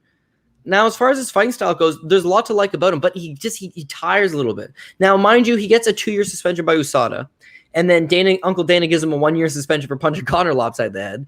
Now he gets a 3-year-long layoff coming back to the UFC, fight with Lerone Murphy. He looks like $1 million in the first round and then gasses out, second round, loses, gasses out, third round, obviously still gassed out from the second round, loses. It's understandable in that he'd been off so long. And there was something to like that first round, but beyond that, he got tired. And then his next outing, he just gets the win so quickly against Kevin Aguilar that, again, you don't know if he was going to gas going into second and third. So I see this being another similar situation. I think he's going to go out there against Hakeem. Strike is going to be close. He's going to get the take in the first round. He's going to win the first round. Now, the second round and the third round, if he starts to gas again, if history is an indication, he's probably going to start to tire at some point. Then Hakeem's going to do enough to win 2 and 3. And if the fight takes place in Vegas or the fight takes place in North America, I think Hakeem probably does squeak out a split decision or a close decision. But over there, it's Tukhugov. Then you add on, that was all before the weight miss. Now you add on the extra 5 pounds, the extra 4 pounds. And that just plays a really big part when you want to grapple. Because now you didn't have to kill yourself making weight. We talked about how shredded Hakeem was. Well, I mean, that's discipline. And he has to cut all the way down to 145. With Tukhugov, it's like, you know what? And fighters will tell you, I'm not a fighter, but fighters will tell you the last 4 or 5 pounds is the cut. That's the whole cut. That's the toughest part. You get within that range, and then you absolutely butcher your body to make it to there. Tukhugov didn't have to go through that. So now, less of a chance he gasses out. Hey, we always talk, this guy gasses out second and third. Probably not now, because he didn't have to have that tough weight cut. Now, if he does get a hold of Hakeem, maybe he's a little bit stronger because he didn't have to make that tough weight cut. He's a little bit bigger. Now, if he does get Hakeem to the ground, it'd be a little bit easier to hold him to the ground because he didn't have to make that weight cut, and he's bigger and stronger. So I got this going to the decision. Tukhugov could catch Hakeem. And I suppose Hakeem could catch Dawodu. Or Dawodu could catch Tukhugov in reverse, I suppose. It's MMA. Anything can happen. But I got Tukhugov, and I'm thinking Tukhugov by decision again. I know I say a lot of decisions on this card, but I think Tukhugov uses that size, uses the wrestling, and if it is a close decision, they're giving him the nod. And Russia's going 2-0 on this card. So sign me up for Zubaira Tukhugov by decision. There you go. Guru, what do you think about this one? Yeah, I actually have a bet on Zubaira at -110. So good stuff. I'm going with Zubaira in this one, and I actually feel like he does have a chance to get a knockout in the first round, how he did against Kevin Aguilar, because Hakeem Dawodu, he's a guy that in a lot of fights, when he fought Steven Siler, he got hurt in the first round. When he fought Danny Henry, he got hurt in the first round. And Zubaira comes out really hot, and he gets a lot of first-round finishes. He hurts a lot of people in the first round. He dropped Lerone Murphy in the first round. He dropped and finished Kevin Aguilar in the first round. And I just feel like, when you see Hakeem early on, he does drop his hands a lot after he throws punches, after he throws kicks. And I think maybe he's going to be worried about the takedown, get hit with the overhand, and get knocked out in the first round. But I do feel like if it gets out the first round, Zubaira, he'll just go back to that, grappling heavy game plan and probably coast to a decision. So I'm pretty comfortable with Zubaira -110. I feel like he has more paths to victory. I think Dawodu, I think it's unlikely that he gets a finish. And like Cody was saying, in Abu Dhabi as well, I do think that the judges probably are going to be a little bit closer to Zubaira's favor. So I like that, and I think Zubaira is going to get the win there. Yeah, I tell you what, I think that's a great point, man. If there's any bias with the judges, I mean, I hate to say it, but you watch enough MMA, it's the real thing. DFS by the numbers, how do you feel about this one? Yeah, I feel like Gru got a great line there, -110. I would love to jump on that. He's -140 now, so I'm probably going to stay away. But I really do like Tukhugov myself. I think he just has more paths to victory, whether it is the takedowns. He hits very, very hard. And like Gru said, Dawodu has been hurt like more than once. So I definitely think a knockout is on the table, and it probably would be round 1. But even if it gets out of round 1, I think the takedown threat's there. I think he'll grind on Dawodu and eventually get him down. I know Dawodu has really good takedown defense, but Tukhugov, that extra 5 pounds, I do think it's going to help him a lot. And he looked good on the scales. It looked like It was, I don't want to say it was on purpose, but it was probably on purpose. He missed that 5 pounds there to get a little advantage here in that fight. And then usually when fighters miss weight, there's a lot of money coming in on Tukhugov. I think he went from like minus 120 to like minus 140, a big jump after he did miss weight, because people are seeing the same thing as us. It's going to give him an advantage there. So I'm going to go with Tukhugov here. Probably not going to bet it. I think that Tukhugov by KO plus 470. That's a pretty crazy line to me. So I think that line has some value, but probably can see him winning a decision as well. Don't tempt me with that KO line. I like that. Yeah, man. I'm on Zubaira as well. What was that, Cody? Go ahead. I was going to say, yeah, dude, honestly, that is a good line because I got my decision. But Guru mentioned the same thing. It's like Dawodu, his one loss to Henry, it's a submission loss, but he's totally clipped in that fight. Does carry his hands low. Tukhugov is a quick starter. So if that's the value on the KO prop, it's like, I got a decision, but like, you can't look away from a nice price like that, no doubt. Yeah, not a bad spot. Yeah, so I mean, I got him as well. Zubaira, I mean, this is a guy who I've been pretty high on for a while now. We talked about, the 2-year layoff, but you look at who these guys are fighting. Like Zubaira is going to splits with Moicano, then going to draws with Lerone Murphy. Well, I got to tell you guys something. Lerone Murphy's really good. I'm really high on this guy. Then you look over at Hakeem Dawodu. This guy's going to splits with Kyle Bochniak, guy that I'm not real high on. Don't get me wrong, a guy with a lot of dog in him. Definitely a guy who brings the fight. And then Julio Arce, who I thought Julio Arce was going to win that fight. Looked good, though. I think Hakeem Dawodu has grown. I think he's gotten better. But, man, we keep talking about it. First thing I brought up, man, that weight miss, it appears to be strategic to me. I feel like it lays out the entire game plan. Zubaira has to know, the path to victory for Hakeem here is to keep the fight on the feet. I still would probably favor Zubaira just because he is so much more dangerous early on, but I think we might see some classic Russian wrestling and grappling here. I got Zubaira in this one, may have missed the boat. He's minus 140. I expect him to take even a little more steam as the fight approaches. But I like Zubaira in this one. Might end up working him into a parlay or two. I am confident he wins, but Hakeem Dawodu, man, a dangerous guy, but definitely on Zubaira in this one. I feel like it's his fight to win. So that was actually our first fight of the main card. Our second fight of the main card is Ketlen Viera versus Sijara Eubanks, who's on the quick turnaround. DFS, are you up first on this one? Let's give it to our boy DFS on this one. Sounds good. So women's MMA here, really excited for this fight. Actually, I know I've been saying some stuff about women's MMA the past couple weeks, but I'm done with that stuff because I have a bet on Ketlen Viera. I have her parlayed with Juan Espino at plus 104, and I don't know. I'm going to put the stuff in the past. I know a lot of crazy stuff has happened. Agapova, Molly McCann, Joanne Calderwood. I really like this spot for Ketlen Viera, women's MMA or not. I mean, Eubanks is coming off of 2 weeks ago she fought. And that's a bunch of weight cuts. I think she had 3 weight cuts in the past couple of weeks. So we've seen her on the scales today, and she did not look all that great. And as for the fight goes, I really like Viera in the matchup as well. I think we're getting a very buy low spot on her because Eubanks just won as a plus 280 underdog. People are going to want to chase that underdog price of Eubanks right now. We just saw Viera get knocked out. It's a very nice buy low spot on what I think is a great matchup for Viera. If this goes to the mat, you've got to favor Viera. I know Eubanks is a BJJ black belt. Just watching tape on her, she doesn't look like a great one. So I really like Viera, and anywhere this fight goes, I can definitely see a scenario where Eubanks does gas out. I know she looked great last fight, but with all those weight cuts in the past couple of weeks, I mean, it's got to take some effect on her, and she did not look great today. So I saw what I needed to see at weigh-ins. Viera looked good. Eubanks, not so great. I'm taking the women's MMA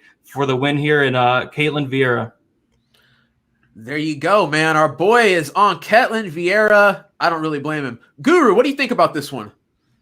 Yeah, it's an interesting fight, right? I mean, I do think that, Sijara Eubanks, I still am not 100% sold on her, even though she did get the win in her last fight and she has a little bit of hype. Now, this is her second fight in 2 weeks, so if she can win this one, she will probably get a top 5 matchup, but I just feel like this is a pretty decent matchup for Ketlen Viera. Ketlen Viera, she, before the fight with Irene Aldana, I mean, and even in the fight with Irene Aldana, she's a Terminator, man. I mean, she'll walk through punches, pretty good lead hook, and she hits really hard, willing to eat shots and just come forward. So that may be a little bit of a problem, that if she just got knocked out, maybe her chin is totally gone. But Sijara Eubanks doesn't really look like she has a lot of power, in my opinion. I mean, you see these girls like Aspen Ladd, Julia Avila, even though Avila lost, they don't really respect her power. They'll just go in, try to brawl with her and take her out. And, you know, Eubanks, if she can't get her grappling going in this fight, which I don't think she will, because Viera, I mean, she's a black belt in jiu-jitsu. I think that she's a Brazilian jiu-jitsu champion as well. And I think she also is like a wrestling champion in Brazil also. So I feel like she's going to be able to keep it on the feet. She's probably going to be a little bit bigger than Sijara. She's fought at 135 a lot. And I feel like she's just going to be able to probably win a decision here. I don't think she's going to finish Sijara. Sijara is really tough. She's never been finished. So I think it'll be a decision for Viera. I just think she's better on the feet. Probably will be able to keep it standing and maybe even take Sijara down if she wants to. And I'm still not sold on Eubanks' gas tank either. So I think that Viera will probably get it done here. There you go. Cody Saftik, what do you say? Yeah, well, just piling on that, not only is she a BJJ black belt, but she's a judo black belt, been training since she's 12 years old. And I think that's actually part of the key here, is that with Eubanks, it's not that she doesn't have the power. Yeah, I mean, it's women's MMA. I don't know that you can say anybody in the division is a bona fide power puncher, but she's willing to let that right hand go. She has stung opponents in the past. With Ketlen Viera, one's got to wonder, coming off the knockout loss to Aldana. See, that was Aldana's first stoppage victory via strikes since 2016 in 4 years. But it wasn't just stoppage due to strikes. It was one shot, bam, left hook lands. She's out before she hits the ground. When she does get hit, one follow-up punch, she's all the way stiffened, and Aldana leaves her alone after that. So it is what I would suggest to be a nasty knockout. Coming in into Eubanks, do I think Eubanks is going to go out there and knock her out? No, but at least part of me is now a little bit worried maybe Viera can't take the punishment. Because like Guru was saying, this is a girl that's not very technically savvy with the strikes, but she's a Terminator. She just keeps coming after you. She's aggressive. In that first round against Aldana, there's a sense that she's actually beating Aldana in the striking. The numbers suggest otherwise. The numbers would suggest she's getting outstruck in the first round, 24-20. Take up the knockout punch and the one follow-up ground and pound punch, because it's right at the end of the first round. She's getting outstruck 22-20 in the first round. Very close. But, I mean, Aldana's boxing her up. Aldana's throwing crisp techniques, and, I mean, she's just getting walked down by Ketlen Viera. Ketlen does that against Eubanks and doesn't get punched out, which I don't think is the logical path to victory, how we would think the fight's going to go down. And it could happen that way, but not our go-to. If she doesn't get caught in that punch, then she just walks her down and beats her up. Okay, you know what? They're both BJJ black belts. Eubanks has got to do what she did against Avila, take her down. The difference there goes back to that judo black belt. You look at Ketlen Viera, she's got very good hips on her. Even go back to her fight with Sarah McMahon. She gets taken down in the first round, and I mean, she makes McMahon work for it. In the second round, all of a sudden, Sarah McMahon can't get the takedown. All of a sudden, Ketlen Viera, and then bam, Ketlen Viera hits a judo trip on Sarah McMahon. Olympic silver medalist, takes her down, gets on top of her and submits her. That's the difference, is I don't think Eubanks is going to be able to get the fight to the ground, and I think that Ketlen Viera is going to have better striking based on aggression, forward pressure, and just the numbers. She's just going to land more than Eubanks. Could Eubanks sling her with the right hand? Suppose it could happen. Could Eubanks get her to the ground and hold her down? Maybe, but it's BJJ black belt against BJJ black belt. I give the grappling credentials to Eubanks, but part of grappling is getting the fight to the position you want. She was able to do that against Julia Avila. Maybe not so much the case here. But I'm gonna hit a hard pass on this one, because, again, it comes back to women's MMA and just so many variables. We talked about Ketlen Viera, 9-month layoff, coming off a knockout loss, versus somebody in Eubanks that actually hasn't looked terrible at 135. Yeah, she's making all these weight cuts, but she's not killing herself to make 125 anymore. So 135 is probably a little bit more manageable. You guys all know I got killed betting Julia Avila against her, so part of me is like, maybe lesson learned. And then the last thing is that Ketlen Viera was actually supposed to fight Eunice Kanakea back in August and pulled out of the fight. So she withdraws from a fight 6 weeks ago and is now good to go. Well, what'd she pull out for? Was it an injury? Was it just something small? Was it something minor? What was it? I don't know. It's just another one thing that I would just lead me to think to myself, you know what, just got burned on Eubanks. It's they're both kind of grapplers, although I think striking is going to be the deciding factor for the victor, which will probably be Ketlen Viera. And I am picking Ketlen Viera. I do have Ketlen Viera. I just don't know that she's a parlay piece for me. I don't know that she's somebody I could have a whole lot of faith in, just on the basis of a lot of her fights are close anyways. And yeah, I don't know. This one could play out to be close as well. So hit me with a hard pass, my man. Yeah, probably not a bad play. I mean, come on, women's MMA. Our man Brady's confident, though. I like it. I wish I was as confident, too. Probably could have worked Viera into something earlier on, but, man, I think she's like minus 200, maybe even steeper now. It's going to have to be a pass for me. I'm going to take Viera too, though. I mean, you think about Sijara Eubanks. This is some quick turnaround. You know what I'm saying? And she did need the tent contraption to weigh in, so not necessarily the best weight cut, I don't think, for Sijara. But Ketlen Viera, man, I was really high on this chick. Liked her a lot. Felt like we were looking at a potential title contender, maybe even a champion one day. Boom! Big left hook from Irene Aldana. Puts that on ice, at least for the immediate future. Man, I felt really good coming into that fight. Thought Ketlen should really win that fight. Cody, you touched on the numbers, but, like you said, Ketlen was walking her down. I felt like Ketlen was winning the fight. Eats the big shot. Wow. That's like you said, man, that's rare that you see a one shot put someone down in a women's MMA fight like that. And it's a little bit concerning enough that I'm actually going to take the pass on this one. Going to pick Ketlen, but man, Sijara Eubanks, I don't know how many times, because I was with you, Cody. I was on Avila, had her in a parlay or two. Wow, Sijara Eubanks, man, she has really got me bad a few times. I'm going to learn my lesson. Ketlen Viera, you got to win me back on this one. Maybe we put something together, we team up, start winning some money later on down the road. But for right now, going to be a pass. I'll pick Ketlen to win. Cody, did you have something to add to that?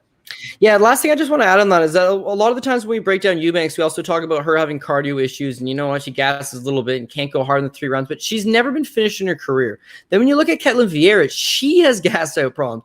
She lost the 3rd round to Kelly Fashels. She lost the 3rd round to Ashley Evans-Smith. She lost the 3rd round to Kat Zingano. And then unfortunately she was knocked down in her last fight. She pushes such a high pressure pace on you that she tends to tire. And then that's a worry, is that Viera wins the 1st round, sure. And that Eubanks is durable. At the very least, she's tough. Hard to knock out, hard to submit.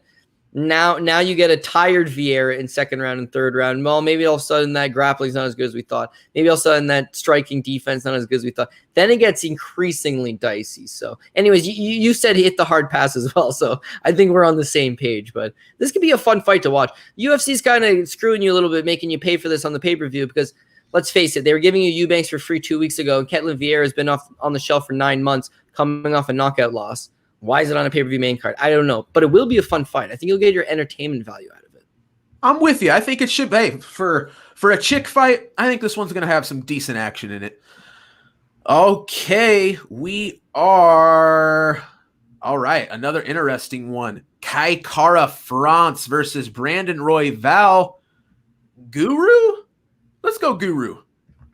Yeah, this is an interesting fight. I mean, Kai Kara France, on paper, he looks like he'd be a safe pick, but when you really look into it, I don't know. I mean, I'm kind of nervous in picking Kai Kara here because Kai Kara France, I do feel like on the feet, he is going to have a big advantage technically, and he does seem like he has some decent power, but in the UFC, he hasn't been able to really take on – I guess he did finish Elias Garcia, but – I don't think that guy was UFC level. I think that was his only UFC fight, if I'm not mistaken. But, I feel like on the feet, he is going to have a big advantage early on. But Royval is a guy that's wild. He'll come in, throw a lot of wild shots, kind of unrefined, and his striking defense isn't that good. So that's kind of why I'm going to pick Kai Kara France, because I feel like France is going to be able to pick him off at range. But I do kind of worry about Kai Kara France's gas tank because it seems like in the 3rd round of a lot of fights, he'll fade a little bit.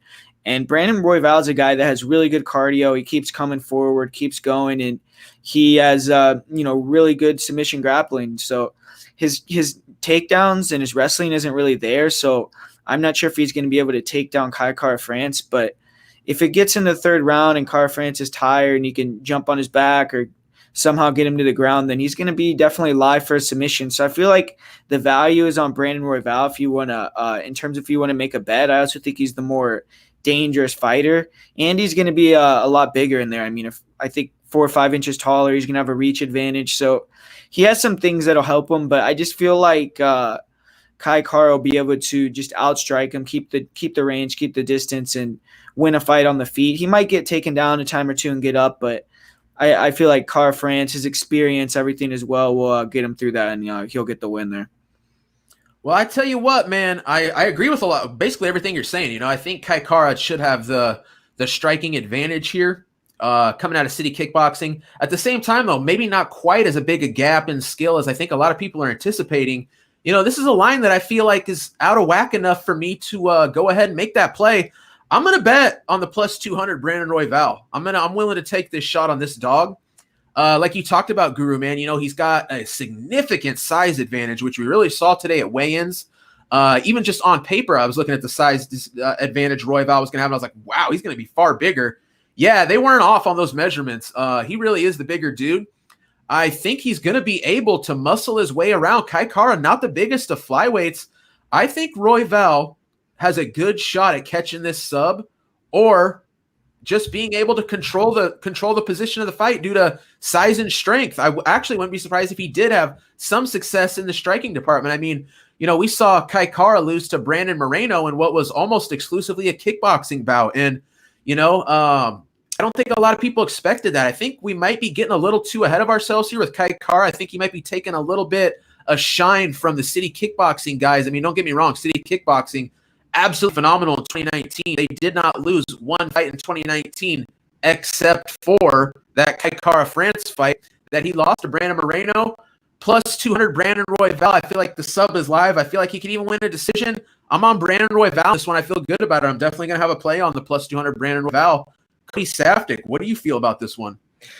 Okay, so my head tells me that Brandon Royval is the next good-looking dog on this card. Sorry, we talked about not a ton of real good dog spots that jump up at you on this card, and Brandon Royval, geez, this guy's got a shot. Not only is I think he's going to have a lot of advantage in this fight. He's got the size advantage, as you guys talked about. He's got the cardio advantage, and that Kai Kara France tends to let up the longer fights go. You get him in the second round, you get him in the third round, all of a sudden that crisp precision striking starts to fall off a little bit. All of a sudden he pulls a little bit on his punches. All of a sudden the volume dips a little bit, and then you can start to expose him. A lot of his fights, he comes in as a big favorite, and they're close fights. The Tyson Nam fight, he's a minus 270 favorite over Tyson Nam. It's a close fight. It's a competitive fight. It's not like he does anything to really go into a second gear. The Rolion Pava fight, I mean, again, he gets the decision over Pava. Very close fight. Pava coming in, UFC debut, complete unknown fighter, and just takes everything he's got and starts chopping him down. He's won his last 5 fights by decision, Kai Kara France, and that includes that Elias Garcia fight. Every fight he's had in the UFC has gone to decision, and he's fought in some guys like Mark De La Rosa and Elias Garcia that arguably shouldn't have been in the UFC ever to begin with, and their decisions. My head tells me 100% Brandon Royval. Now, we talk about the size advantage. We talk about the cardio advantage that Kai Kara France gasses. Brandon Royval, training at Factory X Muay Thai over in Colorado, the guys just got, their altitude. Him and Tim Elliott put on one hell of a show, man. They are just going hard. And Elliott, a guy who's been known to have good cardio sometimes, questionable cardio when the guy's hanging out in Las Vegas on the strip too long. But at the same time, it's a hectic pace, and Brandon Royval comes through on the other side, but then he grabs the mic in the post-fight. I mean, it's, quarantine post-time, so post-fight, you're all by yourself. And he's so emotional, and he says, I finally quit my job. It's like, whoa, what's this kid going to look like training full-time? There's a lot to like with Royval here, no doubt. That's what my head tells me. But my heart tells me this is going to be a classic Kai Kara France fight. He's overvalued. He's going to be in a fight that's going to be very close, very competitive. You're going to be able to make a strong argument that he actually lost the fight, and he's going to squeak out the decision. I just honestly think that he's a much more precision striker. I mean, he's a lot more accurate. He's quicker. And if Royval, for as good as a striker Royval is, he's kind of like leaves those loopy openings. And that size advantage is great if you're grappling, right? As far as the striking goes, it doesn't add up to the speed. The smaller guy's going to have that speed advantage. Kai Kara France got better footwork. He's going to have the speed advantage. I think he just darts in and out, outstrikes Royval. Royval tries to chase him down a little bit. Eventually maybe succeeds in getting a hold of him. But I mean, the guy's got nasty opportunistic jiu-jitsu off his back. As far as his wrestling game goes, it does leave a little bit to be desired. Now, Kai Kara France has been taken out by lesser guys. I think he did get taken down by Elias Garcia, if I'm not mistaken. And he was taken down once by Mark De La Rosa as well. So I suppose you could take him down, but it's not like anybody's taking him down and holding him down and controlling him. Now you go back to the narrative of the City Kickboxing, because I didn't think he looked great on the scale, to be honest, as well. Kai Kara France, sorry. So yeah, the value side, as the kids would call it, is all day on Brandon Royval. But then you use that term and you'll see a subgenre of people who will just be like, dude, don't chase a guy just based on that plus money sign. Take who you actually think is going to win. And for whatever reason, I can't shake the feeling that Brandon Royval's stock is going to go up in a losing effort. Because people are just like Rolion Pava. Rolion Pava lost, and everyone was like, this dude's a badass. And they're like, oh, dude, Kai Kara France, man, that was a bum performance. He won. Bum performance. I see the same thing here. Kai Kara-France will get his hand lifted, and you'll think to yourself, he's not a legitimate flyweight, prospect. He's not a legitimate. He didn't look as good as I thought he was. Oh, geez, he's a favorite again. That was a kind of a close fight for being a big favorite. And Rovyal will be like, damn, that kid looked good. Hopefully, we can see him in another matchup down the road. Like, he's fun. So, anyways, again, I'm so like flipped on this. Do I chase that dog play? Do I chase that dog money? But I see a lot of good prop plays that are plus money. Kind of rather hit those. So as much as I hate to say hit a pass on this one, Kai Kara-France fights usually call for passes. And getting boxed up by Brandon Moreno, by the way, that's not a big deal. I mean, it's Brandon Moreno. He's a top talent. I don't expect Brandon Royval to go out there and do the same thing. But all the same, it's just like the price just doesn't add up to what's probably going to be the likely outcome, which is close competitive fight. So give me a pass on this one. DFS, how you feeling about this one? I mean, pre-tape, I thought it was going to be a clear France play for me. I mean, like 90% takedown defense, the better striker. And then after getting into tape, I was actually kind of surprised with what I saw from Royval in the striking. I actually think he's a lot better than I was expecting. I think the striking will be a lot closer than people think, but of course you got to give the advantage to France. And I just think the threat of the takedown will be huge in this fight. And if Royval does get the fight to the mat, Royval was extremely good on the mat. Like he's fantastic. So I don't know, at plus 200, I can definitely see what you guys are saying. I do think the value is there. I'm kind of tempted myself. It's just, I don't know. I'm getting a weird feeling about this fight. I feel like if France does stop those takedowns, he should win. It's just, I don't know. I feel like Royval is going to get it to the mat at some time. I don't want to say find a submission, but I think that he can definitely do some work and maybe win a decision. And like Guru mentioned, France does slow down, and Royval is not going to slow down whatsoever. So I'm actually going Royval in this fight. Plus 200 is extremely tempting. I don't know. Might take a shot on that, but I think he wins here. But it's going to be a really close fight. I think all the value in the world is on Royval. I think it's going to be a lot of close. A lot of France's fights are very close. So I don't know. Give me Royval for the win. I'm going to say by a close decision. If he does get it to the mat, maybe a submission as well. Submission is plus 425. I don't think that's good enough for me. That's a good spot right give there. Me Royval. Plus 425 on the sub. Woo, I like it. All righty. So we are riding right along. We've done it. We're already up to the co-main event of the evening. The UFC light heavyweight title, currently vacant. Only 2 men have had their hands on this title in the last 10 years. One's named John Jones. The other's named Daniel Cormier. We got Dominick Reyes versus Jan Blachowicz. Guru, do us the honors. Yeah, man, I'm really excited for this fight. I really like the fight. It seems like they're both pretty pumped up. I mean, Jan looks super intense at all the face-offs, all the press conferences during the week. So I think he's knowing this is kind of his last chance at a title and his only chance. I mean, he's 37. He's kind of I don't want to say a journeyman, but he's kind of, had an up and down career in the UFC, and he's won 7 of his last 8 fights though. So he started off rough and definitely turned his career around. But if he won the title, I mean, this would be like one of the biggest career turnarounds in history, I would say, because I mean, he started his career 2-4 in the UFC, which he was on the verge of being cut. So you got to give him a lot of credit for the way that he turned his whole game around. And in this fight, I do think that the line is a little bit disrespectful. I'm not sure why Dominick Reyes would be favored that highly. I mean, if you look throughout his career, I mean, Dominick Reyes did arguably beat John Jones, but he lost that fight. So he is coming off a loss. And the best win had is Volkan, I would say. But that fight is also disputed, where a lot of people thought Volkan won that fight. So his last 2 fights have been very close for Reyes. So I feel like the line should be much closer in this fight. And when you look at it, both guys are durable, but Reyes obviously maybe is the more creative striker, more dynamic, especially early on. He has the southpaw stance. He's going to be a little bit bigger, real nice left hand, good left kick, but he's faded in fights before. We saw Volkan really pressure him, throw a lot of low kicks, give him a lot of trouble by, getting inside of his reach. And I think Jan could do a similar thing with the jab. He has a really nice body kick as well. And I think Jan is just a little bit bigger physically as well if he wants to hold him against the cage like John Jones did in the later rounds as well. I mean, we've never seen Reyes win many 3rd rounds, and we've never seen him win a 4th and a 5th round in his whole career. So I think that as the fight goes on, I definitely feel like Blachowicz is going to have a better and better chance to get the win. And with the line, I'm just going to pick Jan to get the win here. I'm going to say that he becomes the champion because I just think the line is crazy, man. And I do think that he has a real good chance to win. I think it's close on the feet. I think he definitely has an advantage if he could take it to the ground. So I'm going to go with Blachowicz here to get the win. Ooh, boy. You threw me for a loop there. All right, DFS for the numbers. DFS by the numbers, excuse me. Hit us with it. You're good. Yeah, I like Reyes here, and I like him quite a bit. A lot of my night is actually riding on Dominick Reyes. I have him in a parlay. I have a big amount on him, so I'm really hoping he can get it done here. I just think he's the better fighter everywhere. He's going to be the faster fighter. He's going to throw more volume. Jan's very low volume. Reyes is going to bring more volume into the fight.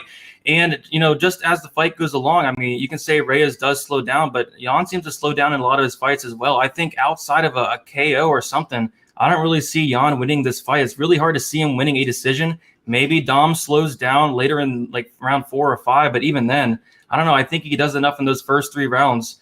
And I know a lot of people think that he did beat John Jones, and it was really close. I'm probably like one of the 1% that did think John Jones did edge that fight, but I think a lot of people are picking Reyes because of that John Jones fight. I don't think you should do that, and I think the line could be this wide because of that John Jones fight. But I don't know. I think Reyes is the better fighter here. So give me Dominick Reyes to win this fight. I see like Jan Blachowicz, he does this blitz in thing where he leaves his chin wide open. I think Reyes is going to catch him with a nice counter and put him down here, knock him out in the 3rd round. And he's one of my most confident picks on the play. I mean, one of my most confident plays on the whole card here. And like I said, my night is really counting on him. I know Jan has that Polish power. I mean, he's knocked out some of the Virginius guys, so Luke Rockhold, Corey Anderson, and Alir Latifi in the last 9 years. Those are his knockout wins. 2 of those guys have one thing in common, and that is they have no chin. So I don't think he's going to go out there and knock out Dominick Reyes, and unless he wins like a really close decision, I just don't see him winning. I don't see it. I see a lot of people on Jan Blachowicz, but I just don't see it. So give me Reyes here. Give me Reyes all day, and hopefully he gets it done. He says Reyes all day, including Saturday night. Cody Safdie, let us know. Yeah, I mean, honestly, 2020 has been a crazy year, but I just don't think it's crazy enough to see Jan Blachowicz become the UFC light heavyweight champion. And let's just say it's not a legitimate title. It's the vacant title. The GOAT, John Jones, is still the champion. This is a paperweight champ. Let's just agree for that statement for a little bit. Dominick Reyes won a hard 5 with the legitimate champion, has a claim to perhaps having beat him, although he lost. It is what it is. At least he was fighting that guy. Jan is the gatekeeper of the division. He's 37 years old. They don't give him top contenders. They give him guys that are there to die. I mean, Luke Rockhold is a world champion at 185 pounds. He can't take a punch, but he's not a 205er. That's his 205 debut. He shows up with a staph infection on his leg, and he gasses out after 4 minutes and gets knocked out by Luke Rockhold. Damn. But he couldn't really take a punch, and he wasn't a 205er. Then he has Jacare Souza. Jacare Souza is 39 years old at a middleweight. One of the greatest middleweights you can remember in the last 10 years. But not a 205er. And so you know what? He goes up against Jan, and it's not a particularly decisive victory for Jan. But all the same, he does definitely win the fight. Don't get me wrong. He beats another second ballooned up middleweight. Then he gets Corey Anderson. Well, hello. Here's a real light heavyweight. And here's a legitimate contender as well. Corey Anderson has 5 losses in the UFC, 4 of which are by knockout. He's not known to take a punch. And the UFC's actually since released him. I believe he signed with Bellator. That string of wins is awesome on the highlight reel because he is dicing guys out of there. But you got Dominick Reyes, who's he's the legitimate number 2 guy in the world at 205 pounds, rightfully so, fighting for the title. And Jan, he's a gatekeeper of the division. He's the guy that you give to see, hey, how much has this guy legitimately still got in the tank? Luke Rockhold comes in as a massive favorite over him, despite being perceived as shot and making his 205-pound debut. Jacare Souza, as far as the odds were it was close. Corey Anderson, he's the underdog. He's coming as the underdog in all these spots and beating guys that are either not legitimate 205ers or have chin issues. And he's in a light heavyweight title fight. Just crazy. So let's not talk about narrative. Let's talk about the fight itself. He doesn't throw enough. So when he does connect on Rockhold, it's fine. When he does connect on Corey Anderson, it's fine. But you look at the numbers, and the numbers are pretty telling as far as Jan Blachowicz' punching stats, right?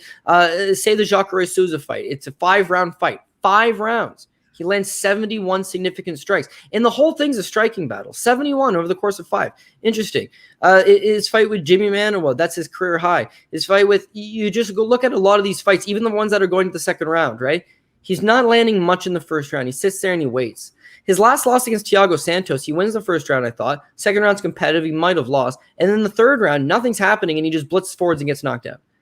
I don't know that Jan is the kind of guy that's just going to go put on a 25-minute striking performance that's a masterpiece. Whereas you look at Reyes is easily capable of scoring over 100 significant strikes. He did so against John Jones, one of the greatest defensive fighters of all times. But also you look at his fight against OSP, where he lands 97 significant strikes, knocks out OSP with 1 second left in the fight. It goes to decision because the ref doesn't wave it off. But like carries that power all the way to 15 and lands 97 significant strikes over the course of 3 rounds. That's more than Jan's ever landed in any of his fights, 97. So I think volume's there for Reyes all day. He's way longer, he's rangier, and he's faster. So when he goes against John Jones the first 2 rounds, he wins the first 2 rounds, and now the monumental task is ahead of you. John Jones, 3, 4, and 5. He's switching up his game plan. I'm getting tired, and the moment's starting to get to me. Holy shit, I'm about to be John Jones. Holy shit, I'm about to be the UFC champion. Holy shit, this is huge. And then the adrenaline dump and it all gets to you.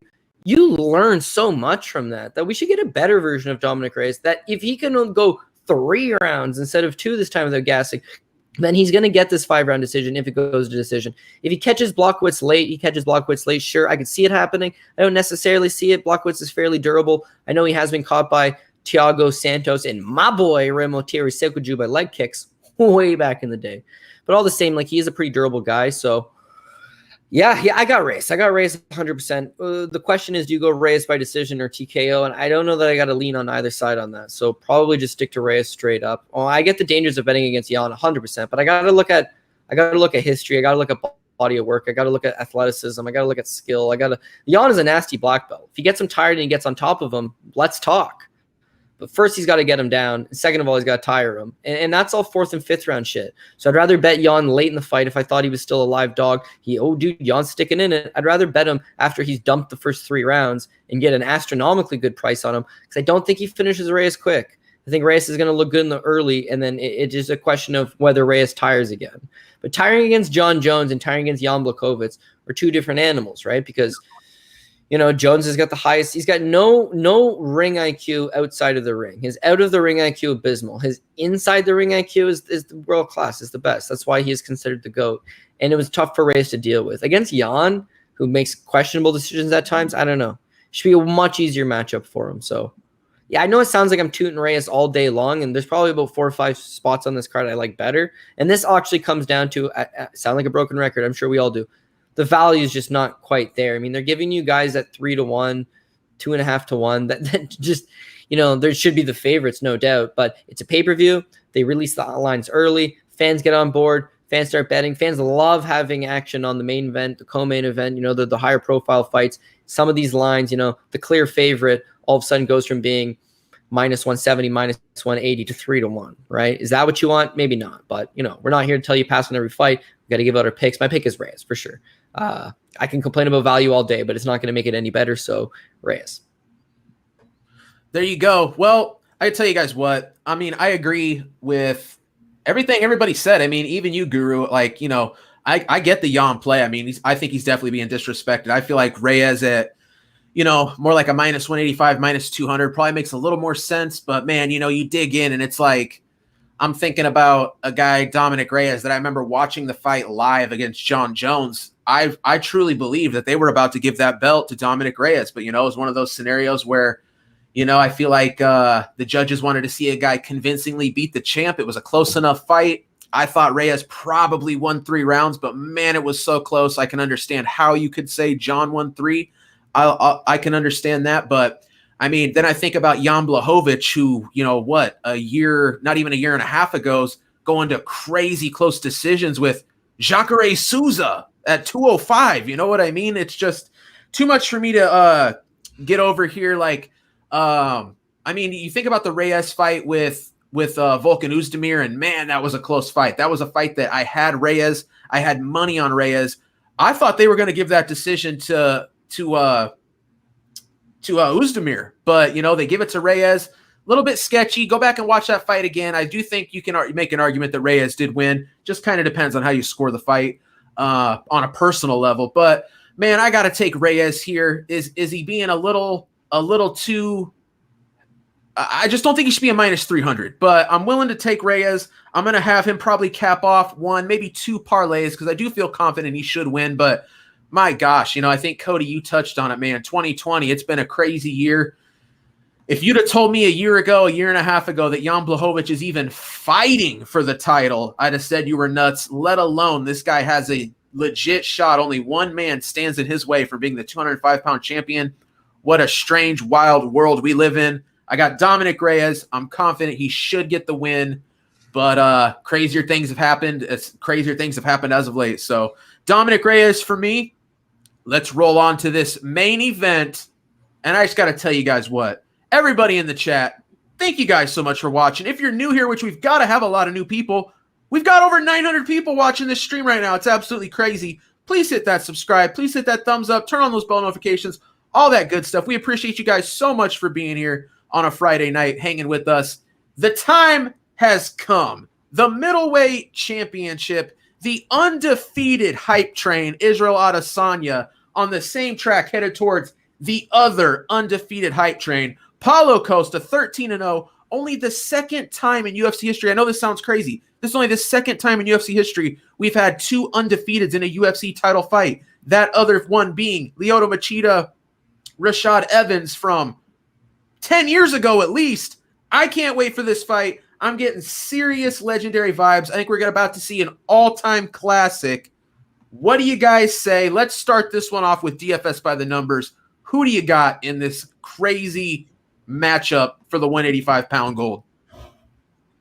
First of all, what a fight this is, a fight I've been really looking forward to. And I see a lot of people really confident either side, and I'm really struggling with this fight. I mean, you can't watch enough tape to be confident in one side here.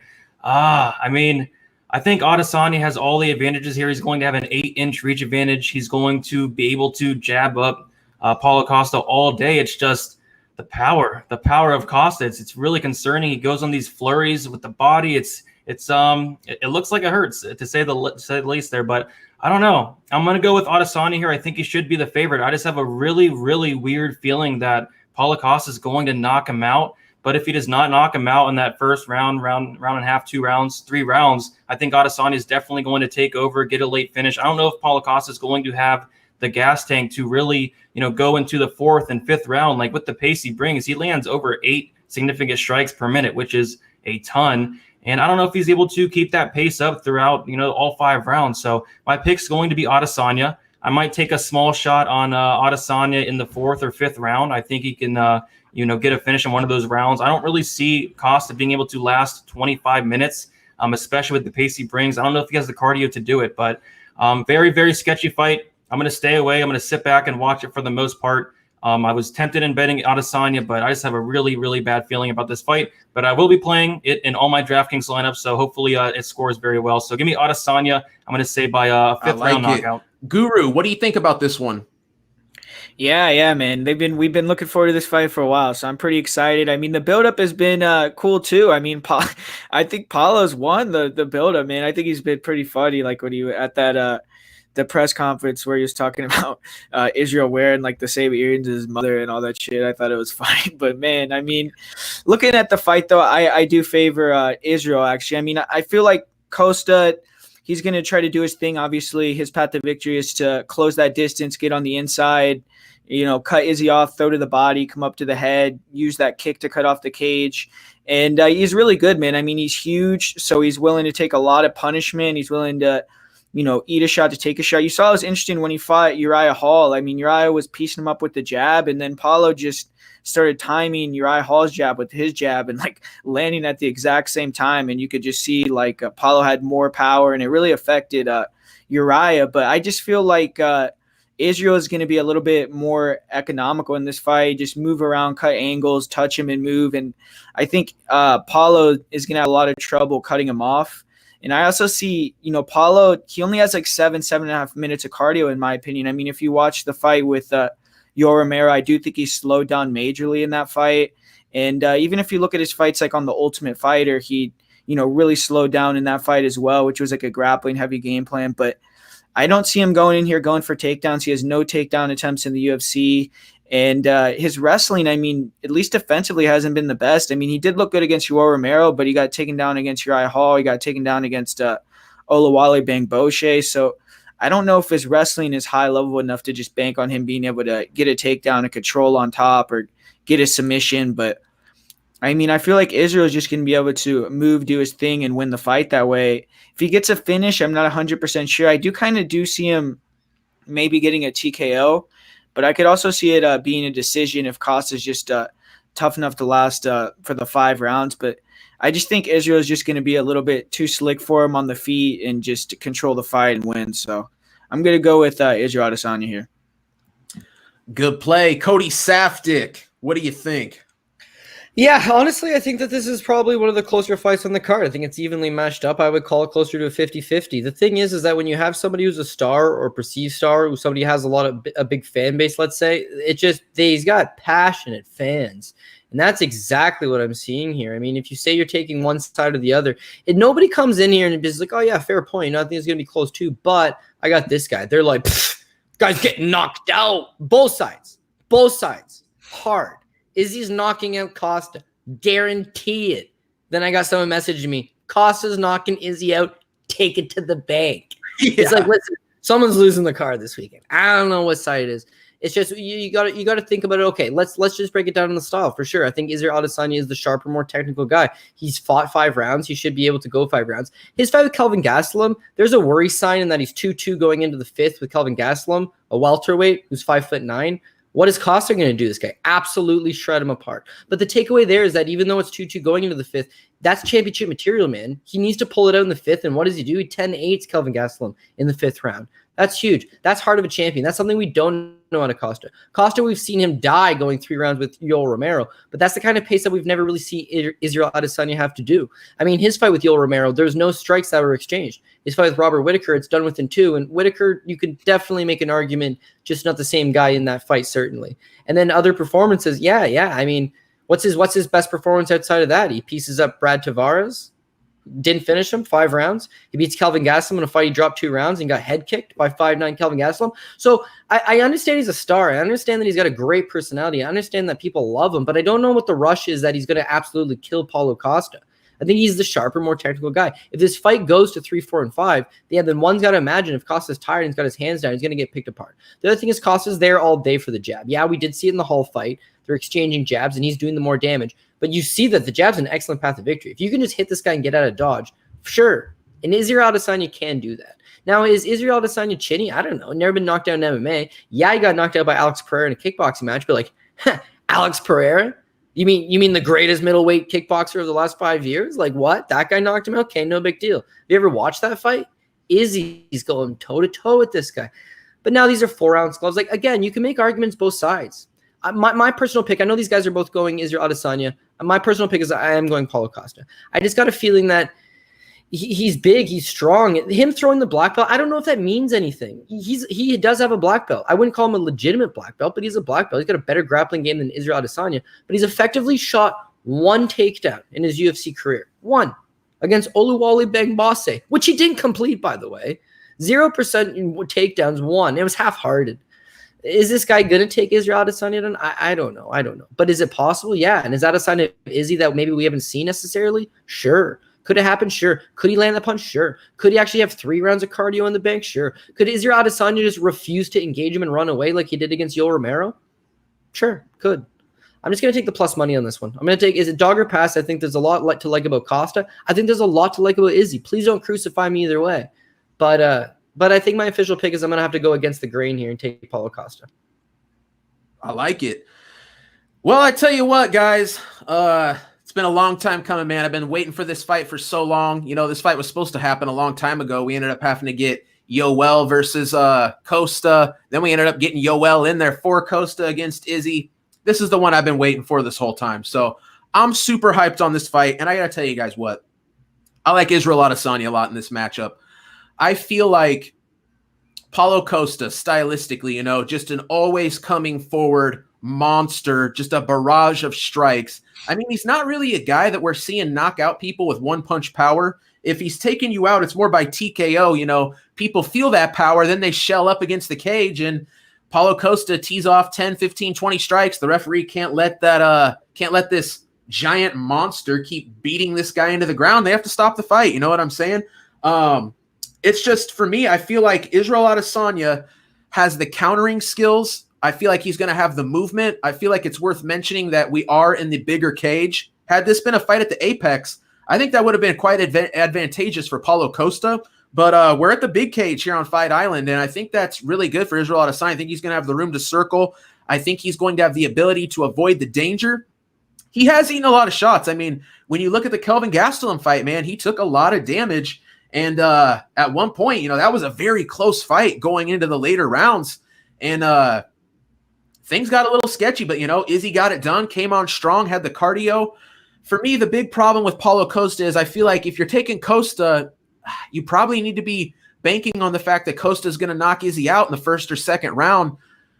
I'm not sold on it, man. I feel like this fight's definitely going to go at least 3 rounds, and I feel like when it does, that's going to lean all advantage Israel Adesanya, the guy that's gone 5 rounds, the guy that's got 8 inches of reach, the guy that's going to be able to, in my opinion, stick to the outside, and I really feel like Israel's going to have to make a big strategic error to eat some of those clean Paulo shots. He knows he can't eat those big shots. They're just too much. This guy's too big. He's too strong. He's too powerful.